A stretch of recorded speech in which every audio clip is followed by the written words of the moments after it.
త్వరలో జరగనున్న లోక్సభ ఎన్నికల్లో తెలంగాణలోని మెజార్టీ సీట్లు సాధించడమే లక్ష్యంగా కాంగ్రెస్ అడుగులు వేస్తోంది. అసెంబ్లీ ఫలితాల్లో విజయం సాధించిన దానికంటే గ్రాండ్గా లోక్సభ ఎన్నికల్లో సత్తా చాటాలని ఫిక్స్ అయింది. అందుకు తగ్గ వ్యూహాలని రచిస్తోంది.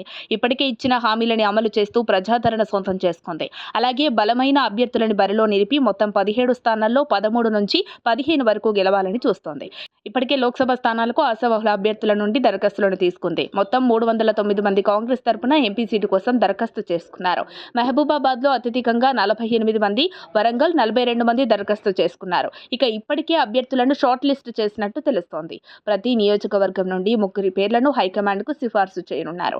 ఇప్పటికే ఆ లిస్టు రెడీ అయింది. నియోజకవర్గాల వారీగా జాబితా చూస్తే హైదరాబాద్ ఫిరోజ్ ఖాన్, సునీతారావు, సమీర్ ఎల్లా, సికింద్రాబాద్ అనిల్ కుమార్ యాదవ్, రోహిత్ రెడ్డి, సామ రామ్మోహన్ రెడ్డి, ఆదిలాబాద్ రేఖా నాయక్, నరేష్ యాదవ్, రాథోడ్ ప్రకాష్, పెద్దపల్లి సుగుణ కుమారి, గడ్డం వంశీ వెంకటేష్ నేత, కరీంనగర్ ప్రవీణ్ కుమార్, వి రాజేందర్ రావు, రుద్ర సంతోష్, వరంగల్ అద్దంకి దయాకర్, సిరిసిల్ల రాజయ్య, డి సాంబయ్య, నిజామాబాద్ ఎమ్మెల్యే జీవన్ రెడ్డి, అరికెల నర్సారెడ్డి, మోహన్ రెడ్డి, జహీరాబాద్ సురేష్ షెట్కర్, ఉజ్వల్ రెడ్డి, మెదక్ ఎం భవానీ రెడ్డి, మైనంపల్లి హనుమంతరావు, జగ్గారెడ్డి, చేవెళ్ల చిగురింత, పారిజాతరెడ్డి, కిచ్చన్నగారి లక్ష్మారెడ్డి, దామోదర్, మల్కాజ్గిరి సినీ నిర్మాత బండ్ల గణేష్, ఏ కొండలరెడ్డి, సర్వే సత్యనారాయణ, మహబూబ్ నగర్ వంశీచంద్రరెడ్డి, మన్నె జీవన్ రెడ్డి, జిల్లెల ఆదిత్యారెడ్డి, నాగర్ కర్నూల్ మల్లు రవి, చారకొండ వెంకటేష్, సంపత్ కుమార్, నల్గొండ పటేల్ రమేష్ రెడ్డి, రఘువీర్ రెడ్డి, జానారెడ్డి, భువనగిరి చామల కిరణ్ రెడ్డి, కోమటిరెడ్డి పవన్ రెడ్డి, శివసేన రెడ్డి, మహబూబ్ నగర్ బలరాం నాయక్, బెల్లయ్య నాయక్, నాగరాజ్, ఖమ్మం మల్లు నందిని, రేణుకా చౌదరి, పొంగులేటి ప్రసాద్ రెడ్డి పేర్లు ఫైనల్ వరకు వచ్చాయి.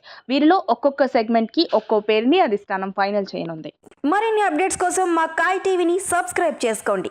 మా వీడియో కనుక మీకు నచ్చినట్లయితే లైక్ చేయండి, షేర్ చేయండి. మీ విలువైన అభిప్రాయాలను కామెంట్ బాక్స్లో తెలియజేయండి.